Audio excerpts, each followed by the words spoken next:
According to the program, I promised to make some sort of synthesis of this day from a northern point of view. Synthesis is a great word, so I prefer to concentrate it on what have I learned today, what have inspired me to pay attention when I come home and use the experience in our own projects. What struck me today is one of the words which was repeated in many of the papers. It is the diversity. And this is diversity inside a small group, in a cluster. It is diversity in a region. And some of this diversity is an important character in the megalithism. No structures are equal. Every single megalithic tomb is different from another one. And as he was said, building traditions are the same as cultural identity. But in spite of the diversity, I see a remarkable and obvious overall idea of megalithism that explains why we are here today. From a Scandinavian and perhaps a North Germanic point of view, I have remarked the similarities. Listening to the presentations today, I remarked a great number of observations from the Iberian area and from France, and which I recognized them with a pleasure like meeting an old friend. Among the similarities, I noticed the local materials. We have this one of the words which was repeated often today. The tombs are made from local materials, very local materials.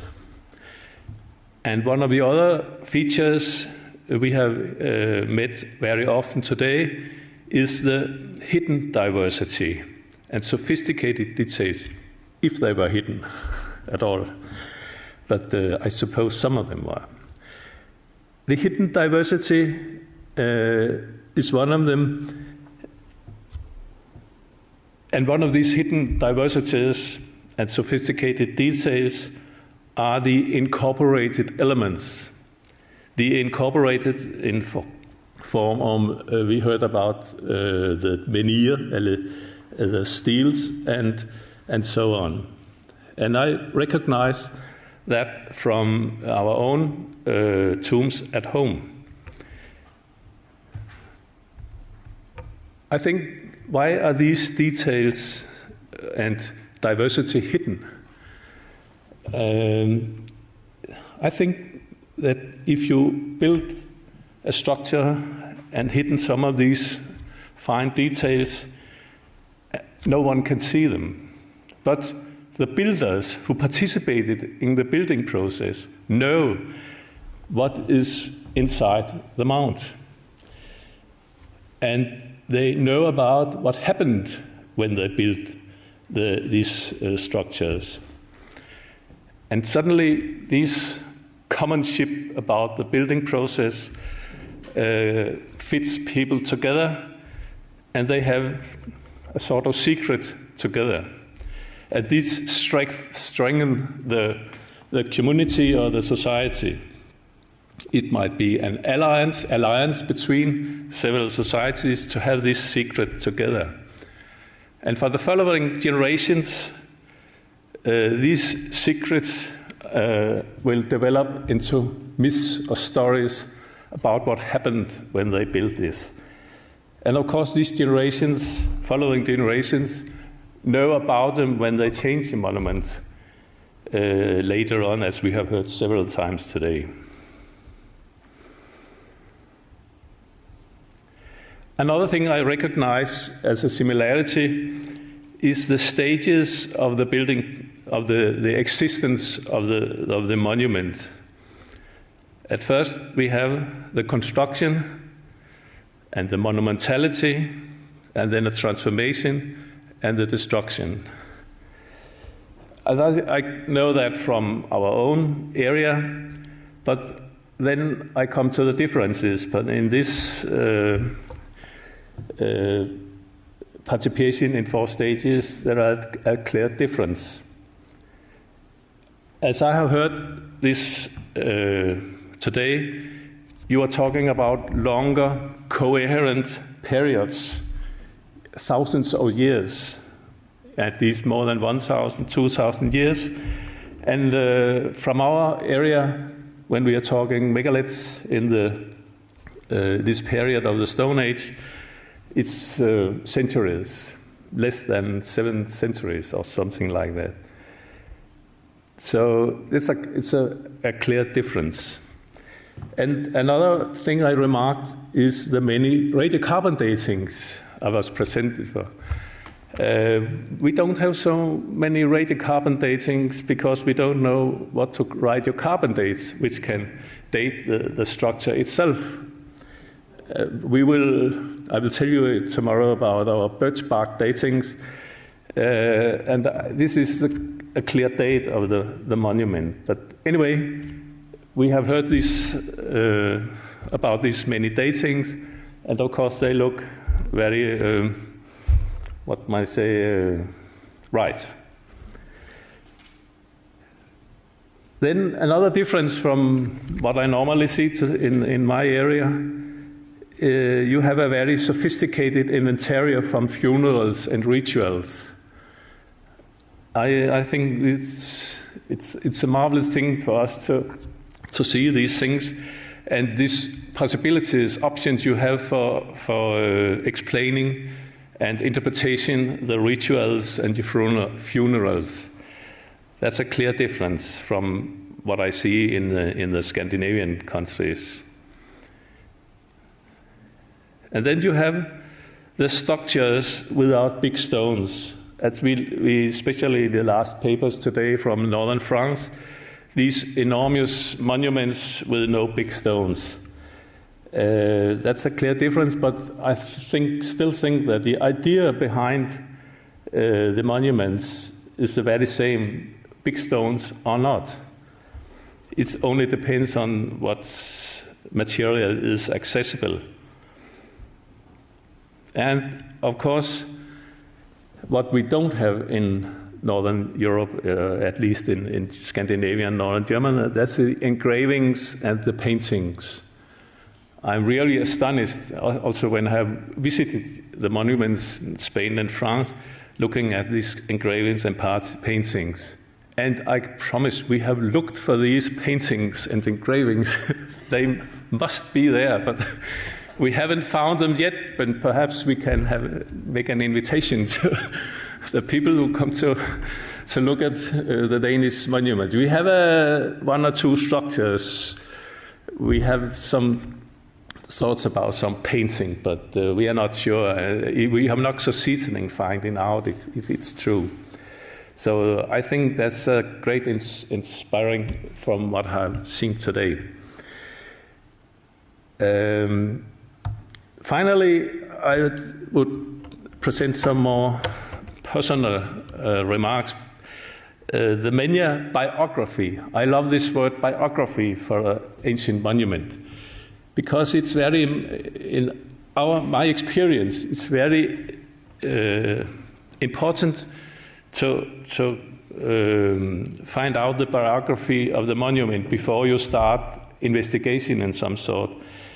Because it's worth it, it's funny, but it's very important so you don't make some failures in your interpretations.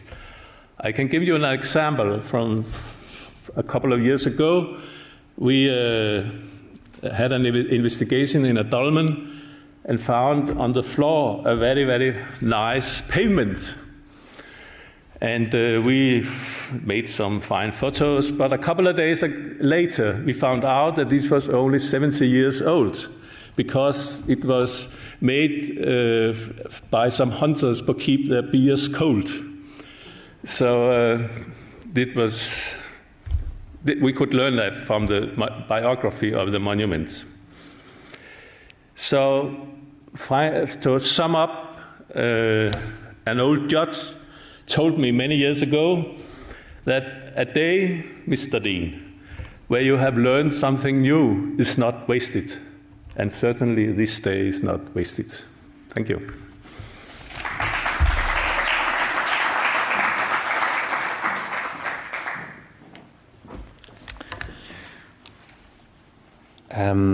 To follow on from Torben, we talked about what we were going to say. I've taken a slightly different approach. I think I would agree with a lot of what he says in terms of for example, the similarities and differences that I would see from an Irish perspective. But I thought it might be useful to try and think more from in a complementary way, to think more about themes that struck me today. And in a way, themes, I think, and hopefully at the end of the few words that I'm going to say, throwing it back to the floor for debate, and because I think it would be impossible to synthesise what we've heard today. We've heard from a range of people, a very impressive range of work, and I think that certainly demonstrated the value, which we all know, of both detailed studies at a regional and local level, and going back to the point that Chris started with this morning, talking about the value of what brings us here together as a group, is this notion of comparison and the value of in some ways being able to think outside the boxes that we create for ourselves in the way we approach the material in our own areas. I think that's really useful, and I've certainly, again, like Torben, learned lots today. So, linking themes, I suppose if we go back before the megaliths, the notion of thinking about their landscape setting, and again this notion of people coming from different perspectives, the speakers today coming from different perspectives, but recognising that there's a deliberateness about where people put monuments in the landscape. That may be for a range of different reasons. It may be to do with a locally available resource, the lithology, if you like, the resources to build the monument in the first place. It may be to do with settlement potential in terms of, again, we heard about potential geographical relationships between tombs and settlement. It may be to do with intervisibility, the notion of a grouping or a cemetery or a complex. So this brings us on to this question then about the relationship between sites that we've seen, whether it's to do with alignment or on solstitial events, to do with alignment between sites, to do with alignment between sites and natural features, so on. And again, inevitably, I'm thinking in my head of Menge, and when we think about this notion about the local and the distant, the idea that you can't really understand the biography of Menge, as Leonardo pointed out, without really understanding its relationship to that amazing nearby mountain 6 kilometres away. And that again, in turn, comes back to this theme that in different ways people talked about, that we think of monuments as static. But if we think about their construction, about the kinds of things Torben was talking about, it's actually all about movement. It's all about what people do there, through construction, through the working of the resources, through what they place on the site, through the long-term history, which is about people being there. All of that is actually about movement and change over time. And that notion of movement as well brings us to the notion of thinking about the connectivity between different places, different sites, in terms of the way we do fieldwork. And I was certainly very struck by our colleague from southern Spain, from Huelva, talking about particularly the Los Llanetes site, and my apologies for my pronunciation, and the idea of excavating the top of a hill to understand the relationship between sites, I think is really demonstrated the value of looking beyond the bounds of a monument, which of course is what people were doing in the first place when they put the monument there. They were putting it into a context. We've also heard from many of our speakers today about the contemporary use of different forms of monuments in a local context. And again, I think we can sometimes get caught up in this notion that a kind of a normative approach where if we've got one type of monument, it has to be succeeded by another one, and so on. And yet we clearly have to think in a very different way. This notion of the significance of the materials that people used. And this was, I've put question marks after function on this notion of active and alive. Are there differences between those two things? Is there if something's functional, does that necessarily mean that people didn't see it as something that had a presence, an animation, if you like? Was that part of the reason why, for example, menhirs were incorporated into later sites? Was that just function?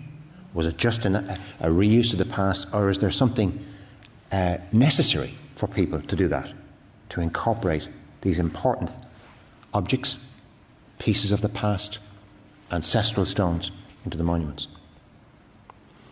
And of course that brings us to the theme, in a way, recognising that the theme of the conference wasn't about what monuments were for, but it certainly raises this question of, and I think we can continually have to bear in our heads the question of, well, what were these monuments for? What was placed within them? If they were about burial of, and we do consistently get, where the conditions are right, the selected remains of people in different forms, in different numbers, cremations, inhumations, and so on. And this question that we might come back to about the role of those human remains in terms of how we understand the construction and long-term use of monuments, beyond this idea of burial. So if we move then to thinking about the history of these sites, I think we would recognise that they encompass this notion of a relationship with the past, from what went on before, to the monument, to the history of the monument, to myth-making, as Torben put it, as the remembered history of a couple of generations goes and is transformed into broader myths, and the flexibility that there around myths in telling stories about the past. This notion on biography of life, and the way we approach this in terms of different phases, or as recognising that all of these phases might be linked, and how in turn that reflects what people did in the first place in terms of creating that history. Did they deliberately draw on the past? Was the past seen as a background to be reworked?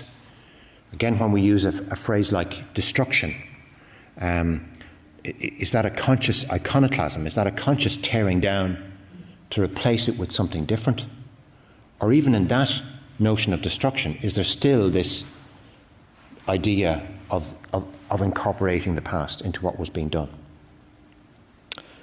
And the final point, I suppose, where I'd like to end and hopefully to open out the debate, is this notion of monumentality, which is, after all, what megaliths are about, and the kind of the interplay between their exterior appearance, what people see from the outside, and the fact that that hides this array of interior activity.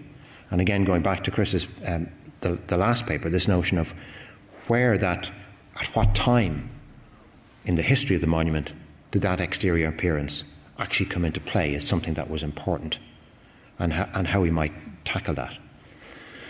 So you can see in lots of my comments there are questions, and I think in some ways that's the excitement of working in this area, that there's it's such a widespread phenomenon, not just in Europe, but as we saw in some of the posters outside as well, this wider global megalithic phenomenon, the fascination that people have with large stone, and the variety of materials that goes around working large stone. And I think that is, and if you ally that, the range and variety of research that is actively going on in different parts of Western Europe, then this is really, if you like, a good field to debate. So I'd throw it back open to you to do that. Thank you very much.